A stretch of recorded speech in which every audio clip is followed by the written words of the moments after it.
Me vas a permitir que el programa de hoy empiece de manera diferente y que antes de dar paso a la sintonía y antes de hablar de la República, te haga una mini sección sin música en la cual te cuente cómo he estado viviendo estos días y qué debates internos he tenido ante la tragedia que está suponiendo la Dana en Valencia, en los pueblos de alrededor.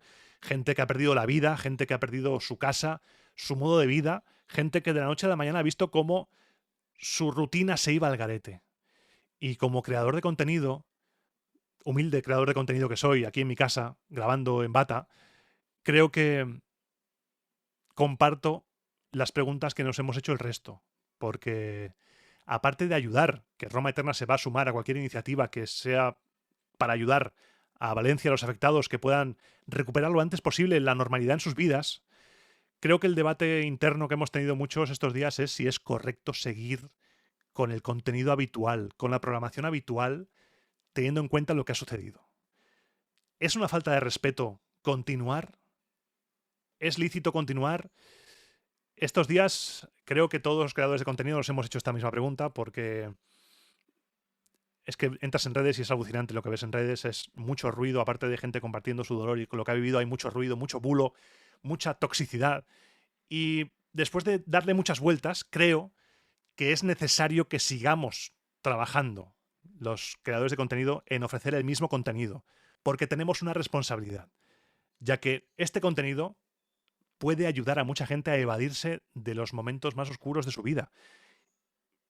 Tenemos esa función, ofrecer una ventana a evadirse, a no pensar durante un rato en la realidad. Y creo que por ese motivo es necesario que Roma Eterna siga adelante, es necesario que youtubers, podcasters, todos streamers, todos sigan adelante, ayudando en lo que puedan, compartiendo iniciativas, apoyando, colaborando, pero que no dejen de hacer el contenido porque mucha gente lo está esperando. Mucha gente, una persona ya es mucha gente. Que una persona te escuche, vea tu contenido o le gusta lo que hagas y le ayudes durante un rato a olvidarse de la tragedia, ya es una victoria. Por lo que quiero que se entienda lo que voy a grabar ahora, porque esto lo estoy grabando antes de empezar a grabar, porque estoy ahora a flor de piel, porque en mi foro interno decía esto, pero es que necesitamos hacerlo.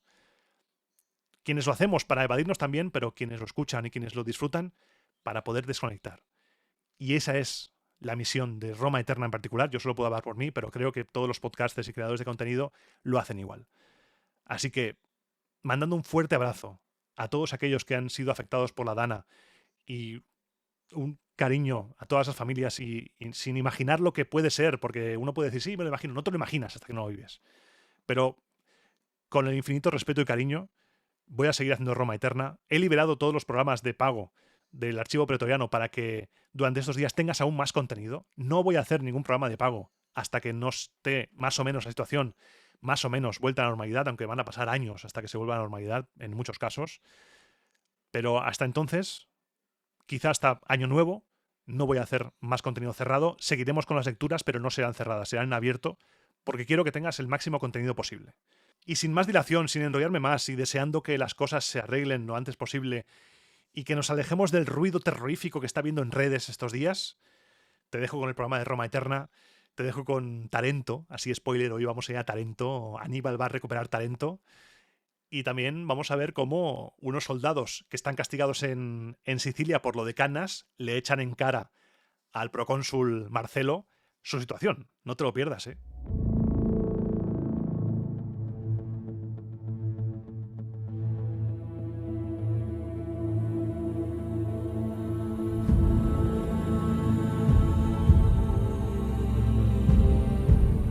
Después de mantener un perfil bajo durante varios programas, ha llegado la hora de que nuestro amigo tuerto Aníbal vuelva a ser protagonista.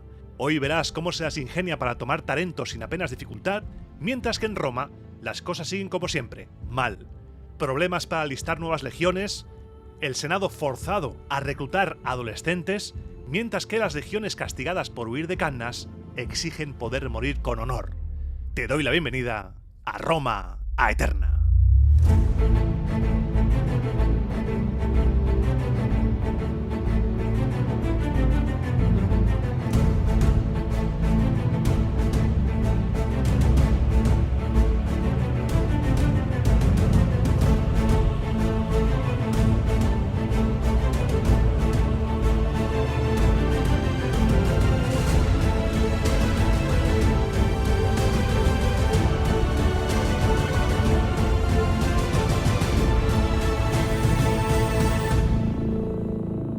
Programa 132 de Roma Eterna, 63 de la trama republicana, y hoy no tenemos un segundo de descanso porque estamos en el 212 a.C., un año que también va a ser de traca como el anterior. En Roma, como te decía en la introducción, todo mal. Se estaban recuperando del escandalazo del publicano Marco Postumio todavía, que estuvo a punto de derivar eso en una insurrección, y no había tiempo que perder. Se llevaron a cabo las elecciones a Pontífice Máximo y salió elegido Publio Licinio Craso. Como te he ido diciendo, cada vez más los nombres nos empiezan a sonar, nombres que nos evocan episodios mucho más mediáticos de Roma. Este señor, te lo cuento esto, porque este hombre fue la primera persona en 120 años en ser elegida Pontífice Máximo sin haber desempeñado una magistratura curul, algo que escoció mucho a sus competidores. Pero esto del pontífice es una anecdotilla en comparación con el auténtico problema de Roma ahora mismo. Un problema que lleva arrastrándolo durante varios programas y es el reclutamiento. Reclutar nuevas legiones. Los cónsules, que para ese año habían sido elegidos, te recuerdo, Quinto Fulvio Flaco y Apio Claudio Pulcro, se habían flipado un poco con las cifras de soldados necesarios y no había gente.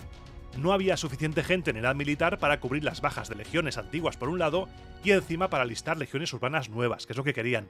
Por un lado cubrir y otro alistar nuevas. ¿Estáis locos o qué? Al no llegar a los números, lo que hicieron fue escalar el caso al Senado, que les prohibió abandonar este reclutamiento y dispuso que se nombrasen 2 comisiones de triúnviros, 2 con 3 personas al mando cada una, para buscar hasta debajo de las piedras si hace falta. Se debían recorrer todos los distritos rurales, todos los mercados urbanos y todos los centros de reunión. Donde haya personas vivas, allá vamos. Una de las comisiones iría hasta el miliario 50 y la otra iría más allá, buscando a todos los hombres libres que hubiera y alistando a todos los que pudieran llevar armas. Aunque no estuvieran en edad militar todavía, si puedes coger un arma, pa'lante. El Senado en este momento, movido por la desesperación y la falta de efectivos, estaba autorizando básicamente reclutar adolescentes y más allá. Vale que los plazos vitales que había en la antigua Roma no eran los mismos que ahora, y un adolescente que nosotros tenemos ahora por adolescente, en la antigua Roma estaría casado. Pero es que van a reclutar chavalillos, que hace nada iban con la bula al cuello. Es más, el Senado pidió a los tribunos de la plebe que si lo creían oportuno, presentaran al pueblo una ley que dispusiera que todos aquellos que se presentasen al servicio militar, al juramento militar, antes de los 17 años, tuvieran reconocidos los años de servicio como si hubieran cumplido ya los 17. La cosa estaba fatal y ahora las fuentes nos cuentan una historia, nos cuentan algo que nos hace ver la doble cara del Senado, las dos caras de la misma moneda del Senado, porque mientras estas 2 comisiones estaban peinando hasta el último pueblo buscando reclutas hasta debajo de las piedras, hasta detrás del larario, llegó una carta al Senado desde Sicilia, enviada por el procónsul Marco Claudio Marcelo, el que estaba a cargo del asedio de Siracusa. La carta hablaba sobre el temón que se estaba acumulando en Sicilia. Recuerda, hace algunos programas te dije que al mando de Publio Cornelio Léntulo había todo un ejército de supervivientes de la derrota de Cannas, todo un ejército de condenados a estar allí sin hacer nada, en Sicilia confinados, hasta que acabara la guerra. Tenían prohibido volver a Italia mientras que hubiera un enemigo cartaginés allí. Y claro, estos soldados estaban muy molestos por la situación y decidieron enviar, con permiso de Léntulo, una delegación a los cuarteles de invierno de Marco Marcelo, que estaba en Siracusa.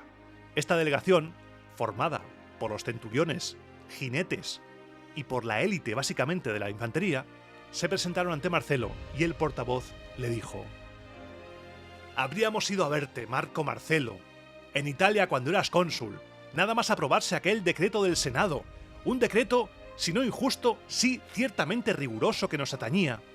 Si no hubiésemos esperado que al ser enviados a una provincia conmocionada por la muerte de sus reyes, a una dura guerra contra los sicilianos y cartagineses a un mismo tiempo, íbamos a aplacar al Senado con la sangre de nuestras heridas, igual que lo hicieron en tiempos de nuestros antepasados combatiendo contra Pirro, los que habían sido hechos prisioneros por él en Heraclea». Y eso que... ¿qué acción nuestra mereció que os irritarais así con nosotros o estéis irritados ahora, padres conscriptos? Permite que te hable así, pues al verte a ti, Marco Marcelo, cónsul, tengo la impresión de que estoy mirando a los 2 cónsules y al Senado en pleno. Si te hubiéramos tenido a ti de cónsul en Cannas, sería mejor nuestra suerte y la de la República. Permite, por favor, que nos defendamos del cargo que se nos imputa antes de exponer las quejas sobre nuestra situación. Si lo que nos perdió en Cannas no fue la cólera de los dioses, ni el destino, que teje con sus leyes el devenir inmutable de los acontecimientos humanos, sino una acción culpable, ¿de quién fue, en definitiva, esta culpa? ¿De los soldados o de los generales? Es obvio que yo, un soldado, jamás acusaré de nada a mi general, y más sabiendo que el Senado le ha dado las gracias, porque no desesperó de salvar a la República y que después de su huida de Cannas se le prorrogó el mando un año tras otro. También nos hemos enterado de que los demás supervivientes de aquel desastre que fueron nuestros tribunos militares se presentaban candidatos a los cargos y los ejercían y obtenían el gobierno de las provincias. ¿Es que os mostráis fácilmente indulgentes con vosotros mismos y con vuestros hijos, padres conscriptos, y os mostráis duros con estos pobres hombres? Así que para el cónsul y otros ciudadanos de primera fila no fue una deshonra la huida, dado que no había ninguna otra alternativa, y a los soldados los enviasteis al frente a una muerte segura. En el Alia huyó casi todo el ejército romano frente a los galos, y en las Orcas Caudinas entregó las armas al enemigo sin haber siquiera intentado combatir, y eso sin mencionar otras ignominiosas derrotas de nuestros ejércitos. Con todo, se estuvo tan lejos de cargar ningún baldón sobre estos ejércitos que incluso fue reconquistada Roma por aquel que había huido a Velles desde el Alia, y las legiones caudinas que habían vuelto a Roma desarmadas fueron reenviadas al Samnio e hicieron pasar bajo el yugo al mismo enemigo que había disfrutado humillándolas a ellas de esa manera.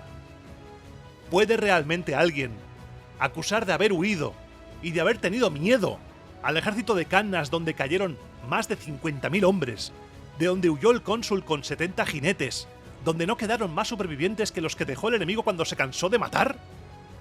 Mientras se decía que no al rescate de los prisioneros, la gente nos elogiaba porque nos habíamos reservado para el Estado, porque habíamos vuelto a reunirnos con el cónsul en Venusia y habíamos constituido algo parecido a un ejército regular. Ahora, estamos en una situación peor que los que caían prisioneros en tiempos de nuestros antepasados.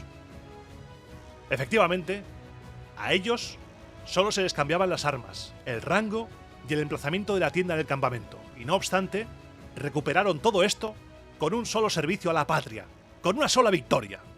Se les dio, en fin, un enemigo con el que batirse y poner fin de una vez a su vida o a su deshonra.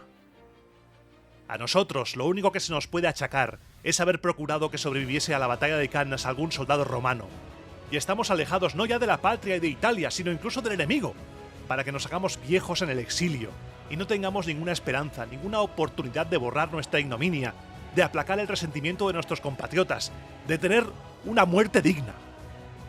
No pedimos la cancelación de nuestro deshonor ni la recompensa por nuestro valor, tan solo la posibilidad de poner a prueba nuestro coraje y en juego nuestro valor. Pedimos fatigas y riesgos para cumplir nuestro deber como soldados. En Sicilia se lleva a cabo una guerra encarnizada por segundo año consecutivo ya. Los cartagineses asaltan unas ciudades, los romanos otras. Se enfrentan ejércitos de infantería, de caballería. En torno a Siracusa se opera por tierra y por mar. Escuchamos los gritos de guerra de los combatientes y el estrépito de las armas, mientras nosotros permanecemos inactivos, como si no tuviéramos manos ni armas.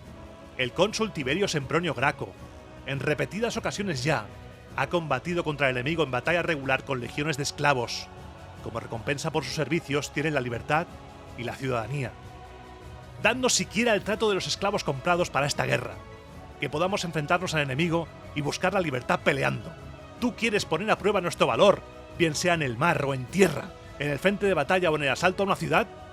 Reclamamos especialmente los más duros trabajos y peligros, para que antes se haga lo que se debió hacer en Cannas, puesto que toda nuestra vida desde entonces está marcada por la ignominia.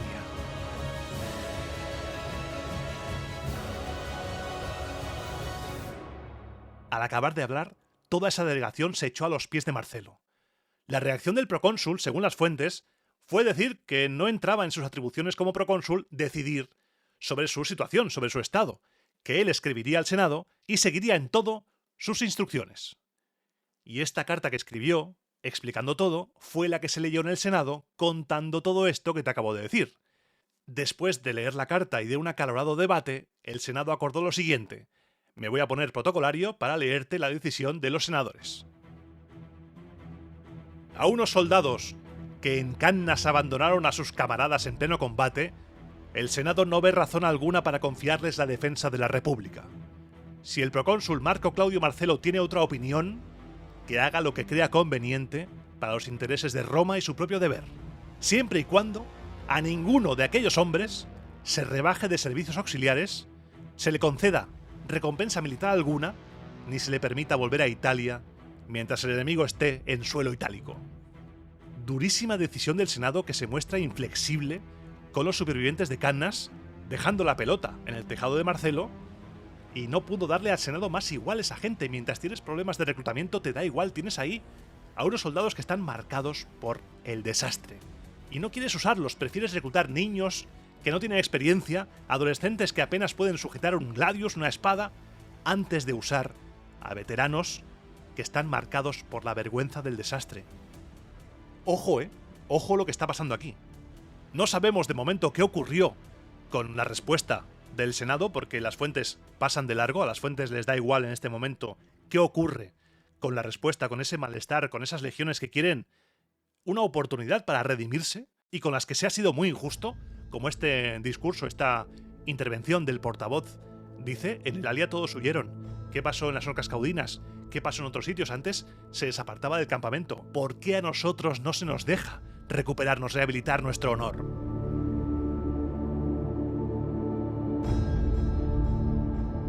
Como te decía, al Senado y a las fuentes no les pudo dar más igual en ese momento todo este tema, porque después el pretor urbano convocó comicios, como si no hubiera pasado nada, para elegir una comisión de 5 miembros que se encargarían de reparar muros y torres, y otras 2 de 3 miembros para inventariar los objetos de culto y registrar donativos, y la otra para reparar los templos de la Fortuna y de Mater Matuta en el interior de la Puerta Carmental y el de la Esperanza en el exterior de esa puerta, porque habían sido destruidos en el incendio del que te hablé en el programa anterior. Roma estaba muy ocupada con portentos que ocurrían por todas partes. El tiempo además fue horrible. En el Monte Albano llovieron piedras sin parar durante 2 días. Cayeron rayos por todas partes. En 2 templos en el Capitolio, en varios puntos de la empalizada del campamento por encima de Suésula, donde murieron 2 centinelas. En Cumas, la muralla de algunas torres fueron no solo alcanzadas sino destruidas por rayos. En Reate se vio revolotear un peñasco enorme y se vio ponerse más rojo de lo habitual al sol, como del color de la sangre. Todo esto, imagínate el impacto que estaba teniendo sobre la población. Como te dije en el programa anterior, el tema religioso, el tema de los dioses, aquí se estaba cociendo porque no dejaban de pasar cosas, y los dioses parecían estar avisando de desastres continuos a Roma. Se decretó un día de plegaria pública por estos portentos, y durante varios días los cónsules se dedicaron a la religión, al ceremonial religioso, celebrándose 9 días de festividad sacra. Todos estos portentos parecían vaticinar más peligros, más desastres, que parece que vendrán desde el sur. Porque de todos los escenarios, todos los teatros de operaciones que hemos repasado últimamente, el que tenemos más abandonado es el de Tarento, el que parecía más tranquilo. Desde aquel Escenón en el lago Averno, en el que la juventud tarentina se ofrecía a Aníbal, y después de que el general intentara que la ciudad se le ofreciera también, acercándose sin éxito, la cosa estaba tranquila. Aníbal era una persona paciente, era un general que contaba con cómo se iban a desarrollar los acontecimientos a largo plazo, y esperaba que Tarento cayera como fruta madura, que la defección de los tarentinos fuera cuestión de tiempo. Algo que también esperaban los romanos, pero para mal. Los romanos temían que sucediera eso. Y aquí nos cuentan las fuentes que dentro de Roma llevaba un tiempo viviendo un tarentino llamado Fileas, teóricamente en calidad de embajador, pero realmente era un espía antirromano, era un traviesillo tarentino. En el Atrio de la Libertad, y no muy vigilados, se encontraban los rehenes que Roma había hecho en Turios y en Tarento. Fileas lo que hizo fue poco a poco ganarse la confianza de los presos, yendo a visitarles, preocupándose por sus problemas, hablando con ellos, haciéndose amigo, y un día sobornó a 2 guardias del templo y sacó de allí a los prisioneros al anochecer, huyendo con ellos de manera clandestina. Al amanecer, la noticia corrió por toda Roma, el Senado envió un grupo armado a capturarlos, los pillaron en Tarracina y fueron devueltos a Roma. En Roma, con la población del pueblo, fueron apaleados y despeñados por la roca Tarpeya. Y esto va a provocar la defección de Tarento. Porque claro, esta ejecución crispó a las ciudades griegas, a Turios y Tarento, que eran de entre las ciudades griegas del sur de Italia las más grandes y famosas. Esta crispación fue generalizada porque entre los ejecutados había familiares de gente que vivía en Tarento, de gente importante, de gente noble. Por lo que no tardó en formarse una conjura, un complot, una facción que quería hacer pagar a los romanos por esta ejecución, por este crimen. 13 jóvenes de la nobleza tarentina, con Nicón y Filémeno a la cabeza, según Tito Livio. En este relato vamos a contar con varias fuentes, Apiano, Polibio, Tito Livio. Según Livio, estos dos, Nicón y Filémeno a la cabeza, pensaron que en lugar de revolucionarse, alzarse en armas contra Roma a lo loco, lo que había que hacer era hablar con el capo antirromano, con Aníbal. Aquí algunos autores cambian el nombre, Apiano le llama Cononeo en lugar de Filémeno, pero un chaval quiere reunirse con Aníbal. Así que, para no levantar sospechas, con la excusa de salir a cazar, salieron de noche estos 13 de Tarento y fueron directos al campamento cartaginés. Cuando estuvieron lo suficientemente cerca, todos se escondieron menos los jefes, estos dos, Nicón y Filémeno, que avanzaron, llegaron a la puerta del campamento, recibieron el alto de los guardias cartagineses y dijeron que querían ser conducidos ante la presencia de Aníbal. Querían hablar con él. Ante Aníbal y su estado mayor, Nicón y Filémeno dijeron que querían hablar con él a solas. Al lo que el general, intrigado pero con ánimo de que igual esto promete, aceptó. Ambos, ante Aníbal, expusieron el plan de hacer que Tarento se pasara al bando cartaginés y Aníbal, como te puedes imaginar, le encantó. Alabó su audacia, les emplazó a una segunda reunión y les despidió con una sonrisa y además con ayuda para no levantar más sospechas. Les dijo que llevaran a su ciudad reses de los cartagineses que habían sacado a pastar para hacer creer a sus conciudadanos que realmente habían salido a por botín, a cazar. Polibio nos cuenta que los conjurados se fueron ganando la confianza de los tarentinos con banquetes y que en su segunda escapada al campamento sellaron los detalles del trato. El acuerdo entre estos tarentinos y los cartagineses era el siguiente. Los cartagineses liberarían a los tarentinos del yugo romano, no les impondrían tributo de ninguna clase, ni acuartelarían una guarnición cartaginesa. Además, al entrar en Tarento, los cartagineses podían saquear las casas y las hospederías romanas respetando las de los tarentinos. Ningún tarentino debía ser herido ni saqueado. Establecieron además una contraseña para que los centinelas les dejaran paso libre hacia el campamento siempre que ellos llegaran. Tenían vía libre para hablar con Aníbal, recibieron autorización para entrevistarse con él siempre que hiciera falta. Trato directo. Con el acuerdo cerrado, todo se puso en marcha. Filémeno empezó a salir cada día, casi cada día, de la ciudad y volver por la noche. Este chaval era famoso por su afición a la caza, le seguían los perros, llevaba todo el equipo y además siempre volvía con alguna pieza que regalaba al prefecto o a los guardias de las puertas. Iba saliendo, iba entrando, con el paso de los días se fue haciendo ya habitual que se le abriera la puerta de la ciudad a cualquier hora de la noche, tan solo con la señal de su silbato. Llegaba por la noche, silbaba, el centinela bajaba, hola, buenas noches, ¿qué tal? ¿Cómo estamos, Filémeno? Bien, toma, aquí te traigo un jabalí, venga, hasta luego. Pasaban los días, y tras hacer de las idas y venidas de Filémeno algo ya rutinario, Aníbal dijo: este es el momento, vamos a llevar adelante esta operación. El campamento cartaginés estaba a 3 días de camino de Tarento, y para que los espías, que sabía que tenía en su campamento, no alertaran a la guarnición romana de su inactividad, lo que hizo fue fingir estar enfermo. ¿Por qué no se mueve Aníbal del campamento? Porque está enfermo. Ah, vale, pues va adelante, muy bien. A pesar de que esta versión de que Aníbal decide el día nos la da Tito Livio, Polibio nos cuenta una versión un poco diferente. Nos dice que Filémeno pudo averiguar el día en que el comandante romano de la ciudad, del prefecto Cayo Livio, acudiría con una comitiva numerosísima a un lugar llamado el Museo, no lejos del Ágora, día en el que aprovecharían para ejecutar el plan. Cuando llegó el día acordado, Aníbal escogió de entre la infantería y los jinetes a los 10.000 hombres más preparados y emprendió la marcha durante el cuarto relevo de la guardia nocturna, todo de noche. El general solo les dijo que tomaran consigo vituallas para 4 días. No les dio más órdenes.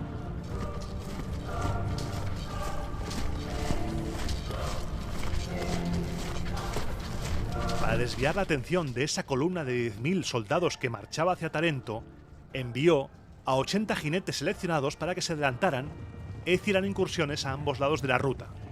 Con esta maniobra se evitaba que alguien viera a todas las tropas, porque si alguien informaba a Tarento, solo podrá informar de que unos jinetes númidas estaban saqueando sus tierras. Ese era el plan. Los númidas por los lados saqueando, mientras la columna avanza a marchas forzadas, y cuando estuvo a 30 kilómetros de distancia de Tarento, dio orden de acampar. Allí, Aníbal hizo que los soldados cenaran en la orilla de un río en el que era difícil que se desviera, y se reunió con sus oficiales. A los oficiales no les dijo nada del plan, simplemente les animó a ser valientes porque les esperaban recompensas mayores que nunca. Lo que sí les dijo es que debían mantener la disciplina entre todos los hombres y que castigaran duramente a los que se salieran de la fila. No hagáis nada por iniciativa propia, cumplid solo las órdenes que os dé. Dando estas instrucciones, les despidió.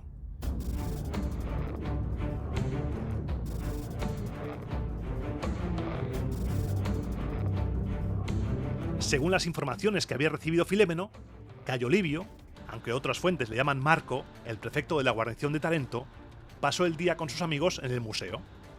Al caer la tarde, le avisaron de que unos númidas estaban devastando las tierras cercanas a la ciudad, el plan de Aníbal había salido a pedir de boca, llamó a algunos de sus oficiales y les ordenó que al día siguiente salieran al amanecer, con la mitad de la caballería, a rechazar a estos saqueadores que se estaban cargando las plantaciones y les estaban dando un poco por saco.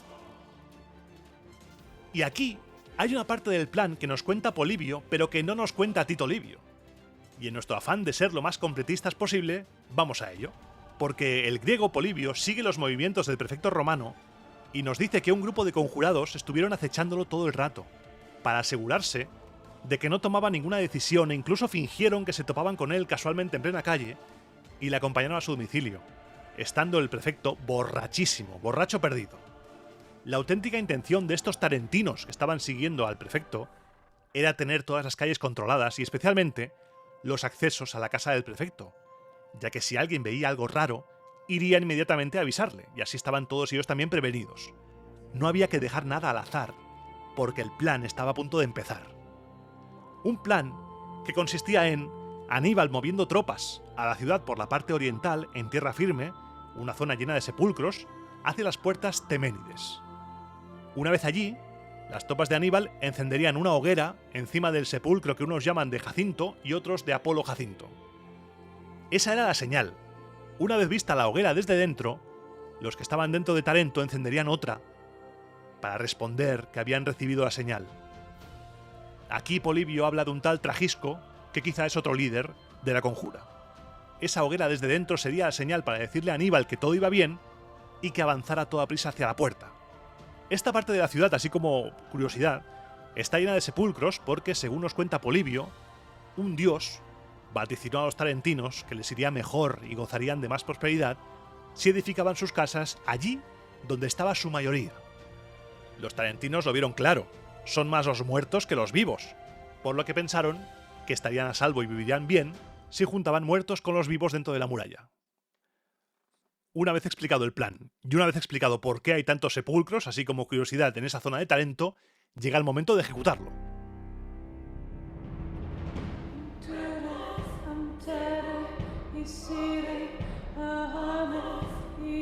Cae la noche, Aníbal y los suyos se acercan a la puerta y hacen la señal, una hoguera. Desde dentro, otra hoguera. Y ambas partes, tanto dentro como por fuera, se acercan a la puerta con la intención de matar por sorpresa a los centinelas que montan guardia. Los centinelas son neutralizados y Aníbal, tras dejar a su caballería fuera por si acaso, toma la puerta oriental y avanza por la ciudad en dirección al ágora sin que nadie se diera cuenta de lo que estaba pasando. Cuando estaba a punto de llegar al ágora, el general cartaginés ordenó parar la marcha preocupado por cómo le iba a Filémeno, protagonista de la segunda parte del plan.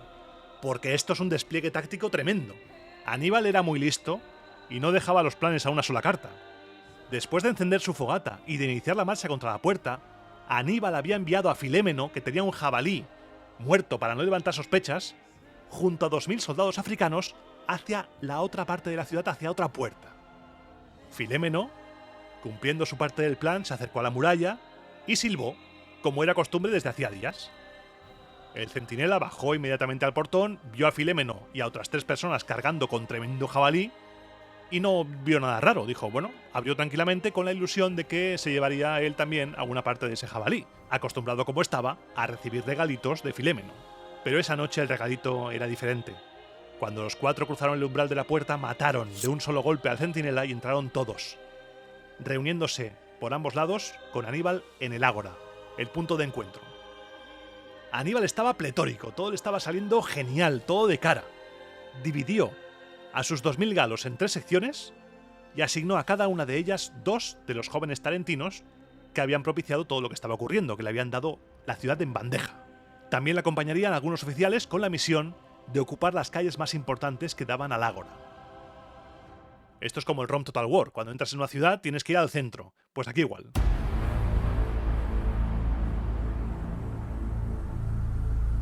Una vez hecho esto, ordenó a los jóvenes tarentinos que salvaran a sus conciudadanos. Aníbal iba a cumplir su parte del trato.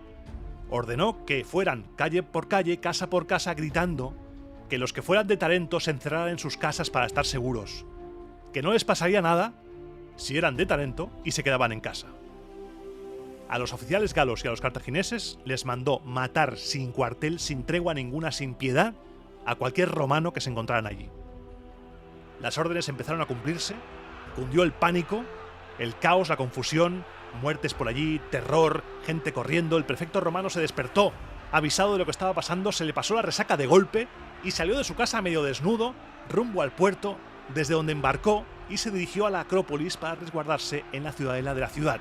Los romanos y los partidarios de los romanos corrieron a refugiarse en la ciudadela. La confusión era total. Nos cuenta Livio que, por ejemplo, sonaba desde el teatro una trompeta romana, preparada por los traidores para crear confusión, tocada, según Livio, por un griego que no tenía ni idea, con lo que nadie sabía quién daba la señal y a quiénes. Y aquí Polibio le corrige, aunque lo escribió mucho antes, pero aquí Polibio cuenta algo diferente, porque dice que ese sonido caótico de trompetas era fruto de Filémeno, y que el objetivo era confundir, dando órdenes contradictorias para matar a más romanos, para que salieran. En el teatro tocaron a rebato y los romanos salieron armados por todas partes, cayendo como moscas a manos cartaginesas y galas. Aquí tenemos un ejemplo de cómo puede cambiar un relato según se cuenta. Tito Livio dice que era un griego que no tenía ni idea y que tocaba lo que podía y confundía, pero en cambio Polibio nos cuenta que esa confusión está hecha a propósito para matar más romanos.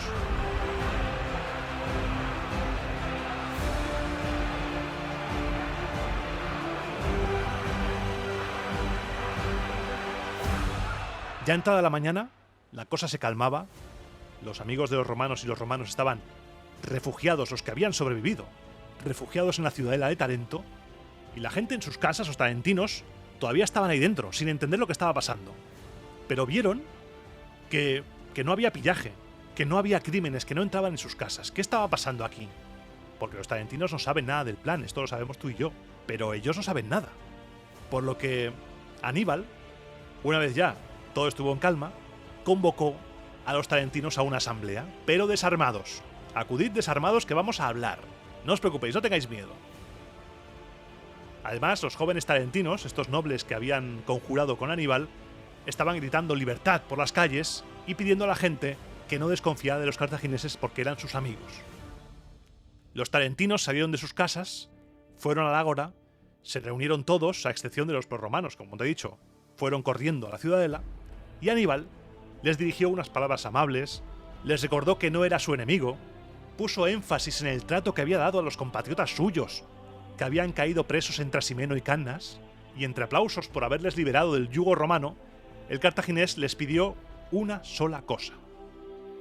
Cuando lleguéis a vuestras casas, poned un cartel en la puerta que deje bien claro que sois tarentinos, pues todas las casas que no tengan ese letrero serán saqueadas sin piedad.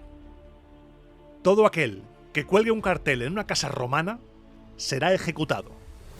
Polibio dice que el cartel debía poner Tarentino. Tito Livio dice que el cartel debía poner su nombre. Sea como fuere, las casas debían ser identificadas para no ser saqueadas. Una vez disuelta la asamblea, cuando los nombres escritos en las puertas permitieron distinguir viviendas amigas de viviendas enemigas, se hizo la señal y Aníbal personalmente, según Polibio, eligió a los más expertos en los saqueos, en estos menesteres, y se lanzó a saquear sin piedad las casas de los romanos con la orden de respetar escrupulosamente todas aquellas que tuvieran carteles. Porque esto no es un saqueo a una ciudad enemiga, esto es una liberación y no podemos causar daño a la población civil que son nuestros amigos.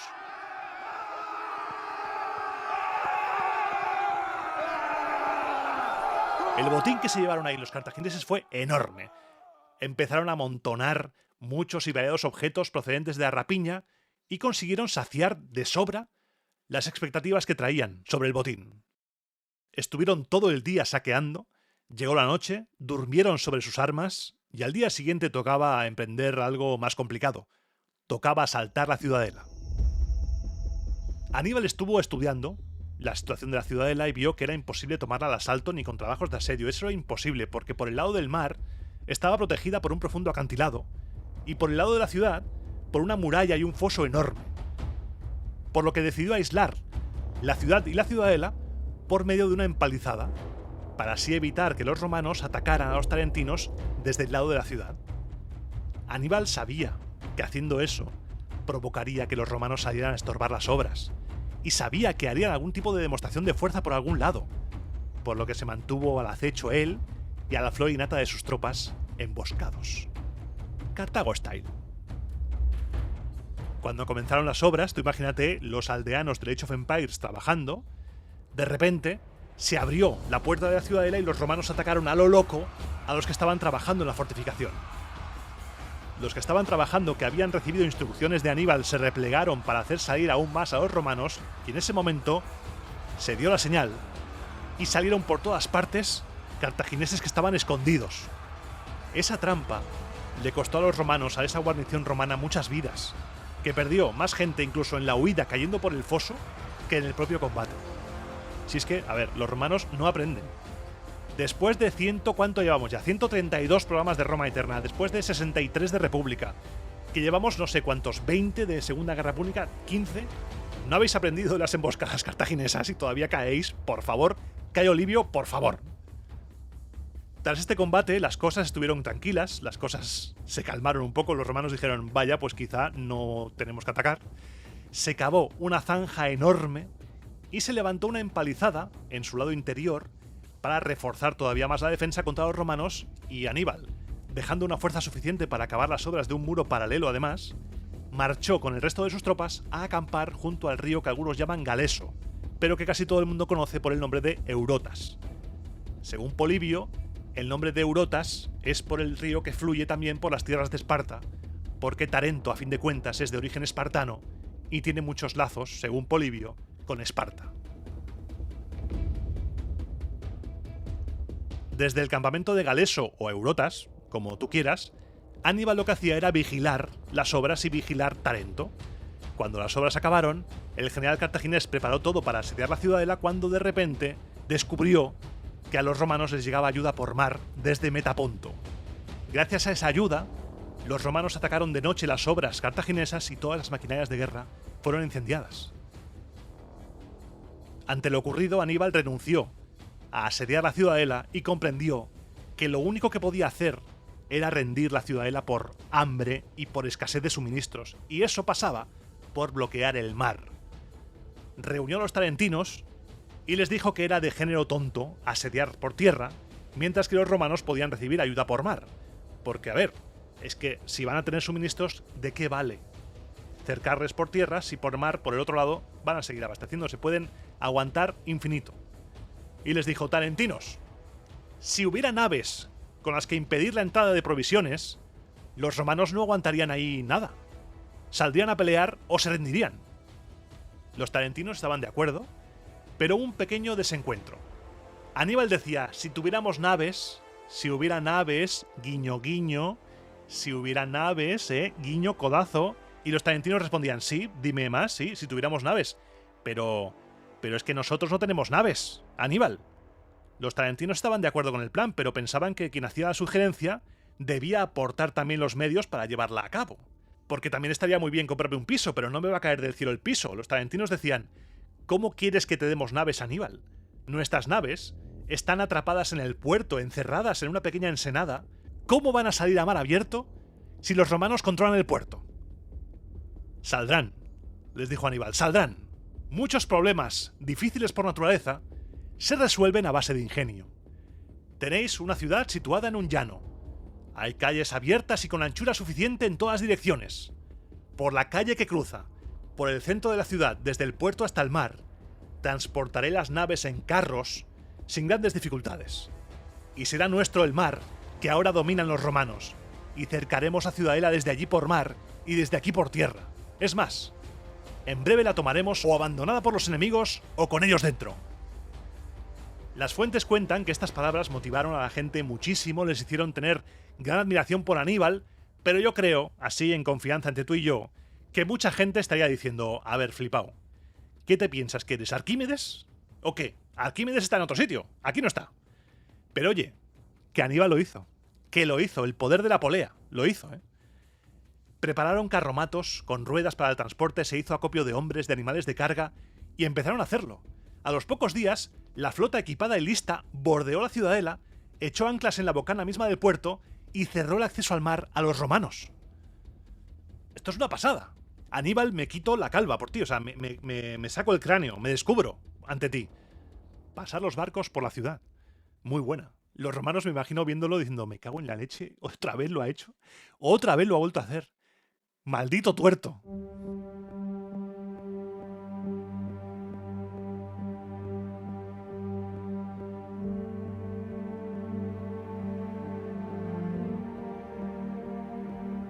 La situación cronológica de todo lo que te acabo de contar de esto de Tarento es cuanto menos conflictiva.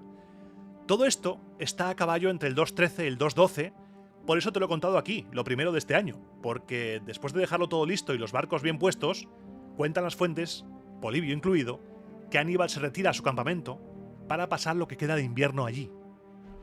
¿Qué queda de invierno? ¿Los primeros meses del 2.12? Puede ser, puede ser.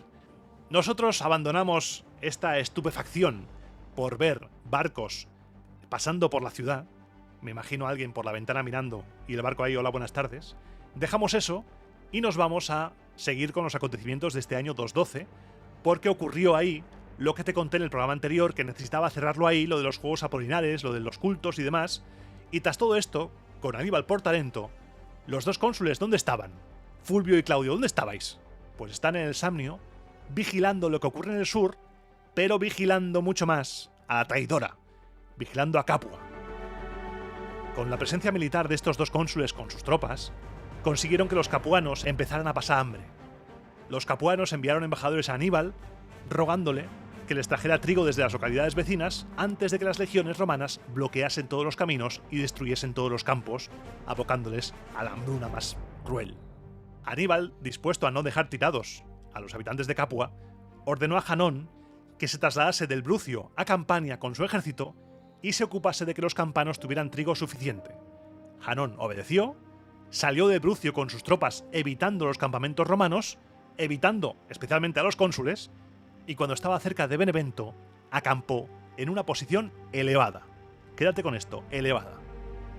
Desde allí, organizó todo, mandó traer trigo al campamento desde los pueblos aliados, donde habían almacenado cosas para pasar el invierno, asignando destacamentos para que escoltaran a los convoyes.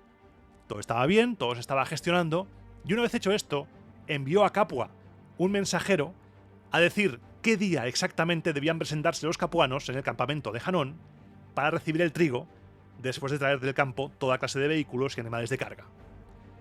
Sin embargo, y es algo que debo poner en cuarentena, aquí Tito Livio, que es la única fuente que lo dice, cuenta que los campanos actuaron como era costumbre en ellos, vagos, dejados, y lo hicieron todo mal. Claro, aquí está supurando el odio por ser Capua, la ciudad traidora, la que se cambió a Aníbal de una manera muy dolorosa para ellos. Pero aunque Janón se enfadó porque enviaron pocos efectivos, posiblemente no tuvieran más. Y no fuera por dejadez, y no fuera porque eran unos vagos, como dice Tito Livio. Enviaron pocos vehículos, pocos animales de carga. Janón tuvo que retrasar la entrega de trigo a la espera de contar con más medios de transporte, y los romanos se enteraron de todo esto. Los romanos que estaban cerca de Boviano se enteraron de que estaban ocurriendo estas cosas porque los ciudadanos de Benevento se lo estaban contando. Y los cónsules, viendo que en Capua las cosas iban tan mal, decidieron que uno de ellos debía presionar, debía acercarse al territorio capuano y seguir presionando, seguir intimidando y seguir provocando hambruna a los campanos.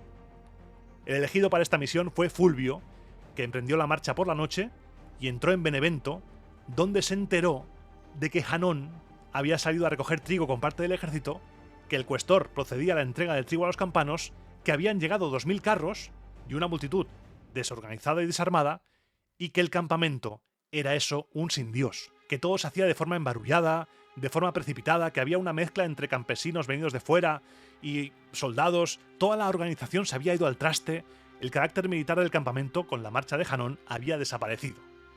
Y yo me imagino al cónsul Fulvio diciendo, ¿me estás diciendo, amigo? Claro, es que habla así el cónsul Fulvio.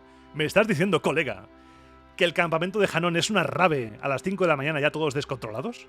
Sí. ¿Estás seguro de esto? Sí. Vamos allá. Coged únicamente las enseñas y las armas, que vamos a atacar el campamento esta misma noche.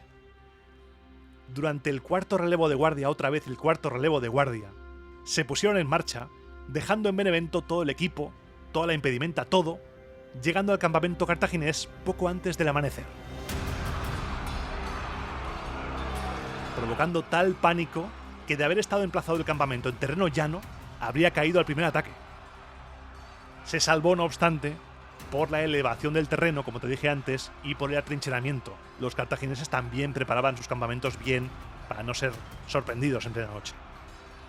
Al amanecer, se entabló un encarnizado combate.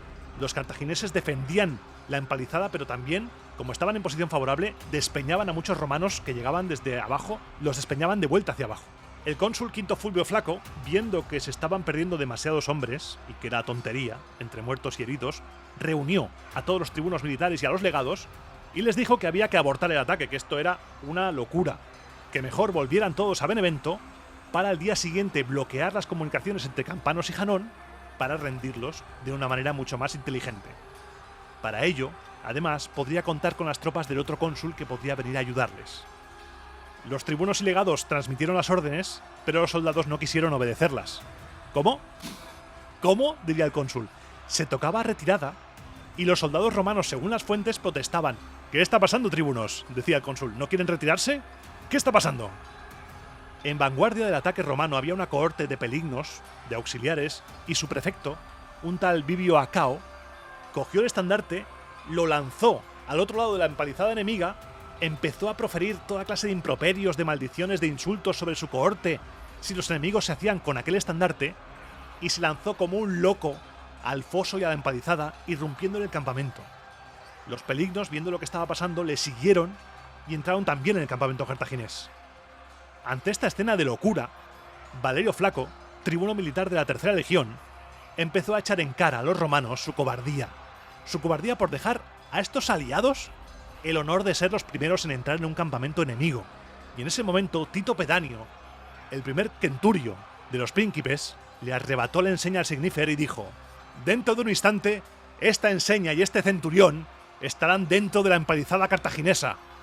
Los que estén dispuestos a impedir que la enseña sea capturada por el enemigo, ¡que me sigan! Empezó a correr, cruzó el foso, lo siguieron primero los de su manípulo y después toda la legión. El cónsul, viendo que su ejército estaba formado por auténticos zumbados, desechó la idea de retroceder, dijo, bueno, pues seguid. Empezó a animar a sus hombres para que siguieran avanzando y atacando, y en pleno furor bélico entraron todos como pudieron, arrojándose al foso, lanzando armas a la empalizada, vamos, una auténtica locura. Eso era dantesco. Una vez todos dentro, fue una carnicería. Más de 6.000 cartagineses murieron, 7.000 fueron capturados, aparte de los campanos, que tenían el trigo con todo su equipo, los carros, los animales, todo. Se hicieron con todo el botín, con todo lo que guardaba Hanón ahí, se hicieron los romanos.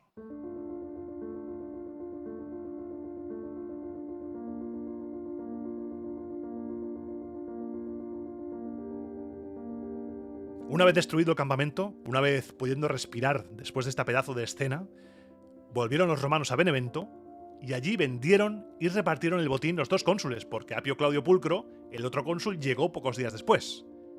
Se recompensó a los que con más arrojo habían combatido, especialmente a los dos locardos, a Acao, el Peligno, y a Tito Pedanio, el primer centurio de la Tercera Legión. Y con estos soldados siendo condecorados ante sus compañeros y con Hanón volviendo al Brucio como si estuviera huyendo, Vamos a cerrar el programa de hoy con el asedio de Siracusa todavía en marcha y girando la mirada, centrando la acción cada vez más en torno a Capua. Se acerca la hora de la venganza romana.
Déjame beber agua porque es que esta última escena me ha dejado consumido. Me ha dejado. Madre mía, vaya locardos los soldados que no querían retirarse. El cónsul diciendo, ¿cómo? ¿Cómo que no quieren retirarse? ¿Estamos locos o qué? Estamos locos. Los relatos de las fuentes, esos relatos patrióticos, relatos, vamos, con un mensaje puramente romano propagandista, son deliciosos, nos muestran ese furor que después han bebido de ello las películas, las novelas, todo esto. Esta gente ha inventado el género épico, vamos. Y hoy, aparte de darte las gracias en estas circunstancias tan especiales, como he dicho al principio, de no saber si tirar para adelante o no el programa, porque, joder, es que estamos viviendo una tragedia tremenda, ¿eh? Es devastador. Después de todo esto y de decidir tirar adelante, gracias por estar aquí, gracias por escucharme, gracias por hacer posible Roma Eterna una semana más. Y hoy tengo que contarte dos cosas. Lo primero es dar las gracias a Greñuo porque se ha currado una pedazo de línea del tiempo con todos los programas de Roma Eterna. Cronológicamente los ha ordenado y los ha puesto en un mapa de Google Earth. Te voy a dejar los enlaces porque es alucinante. Es una pasada ver los programas situados en el mapa donde ocurren. Es que yo me quedé mirando y digo, ¿pero esto qué es? ¿Qué locura es esta? ¿Qué locura es esta? Muchas gracias, Greñuo. Y es que la comunidad de Roma Eterna es lo más bonito que hay. Lo más bonito que tengo es la comunidad de Roma Eterna. Desde que empecé el podcast, es lo que más alegrías da. Dejando de lado todo. Que te guste el podcast y que seas capaz de hacer esto con el podcast es algo que a mí me llena de felicidad y me llena de alegría y es como que ya está, yo puedo morirme aquí ya y soy feliz, me muero feliz. Y la segunda, hablando de felicidad, la segunda cosa que te quiero contar hoy es que paren las máquinas, paren rotativas. Estoy agarrando la botella otra vez. Ahí voy, ¿eh?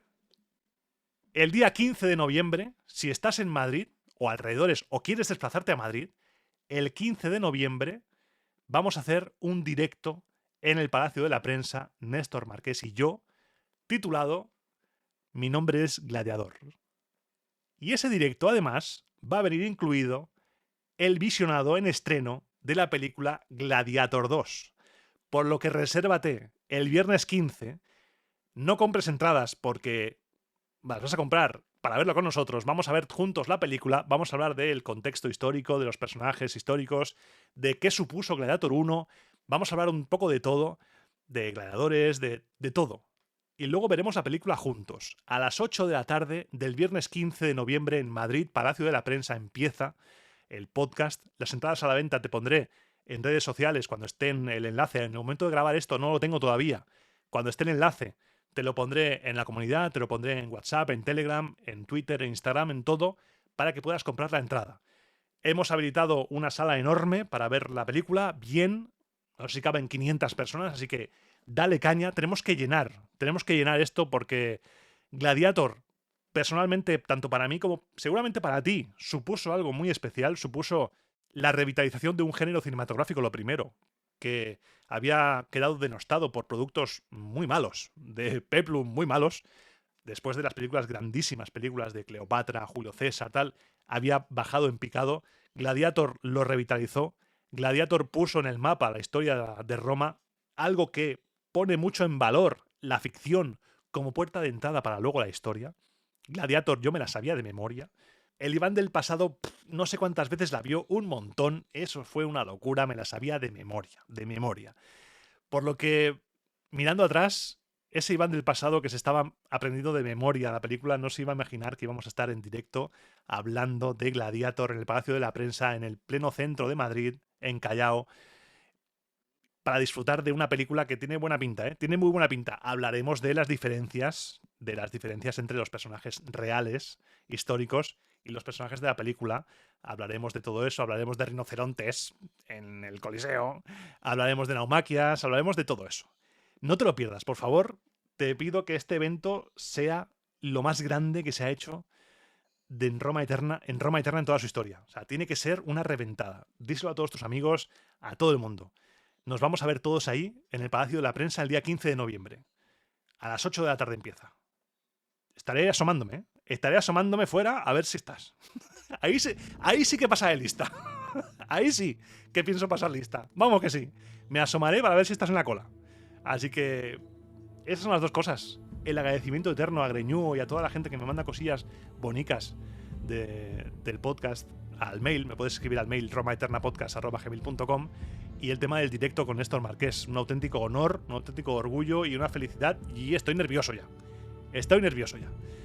Y tras decirte estas dos cosas, hoy creo que la sección sin música la podemos cerrar aquí, recordándote que compartas el podcast con todo el mundo, que si no lo has hecho ya te suscribas, tanto en iVoox como en YouTube, porque estoy subiendo todos los programas de Roma Eterna a YouTube para tener ahí también el archivo sonoro de Roma Eterna, los 132 que llevamos ya de programas, también en YouTube. Suscríbete, a ver si conseguimos... Ahora vamos, en el momento de grabar esto, creo que llevamos 500 y algo de suscriptores, a ver si le damos más caña. Y como siempre digo, te espero dentro de una semana, porque el archivo pretoriano va a ser en abierto, pasaré lista, en el próximo programa de Roma a Eterna.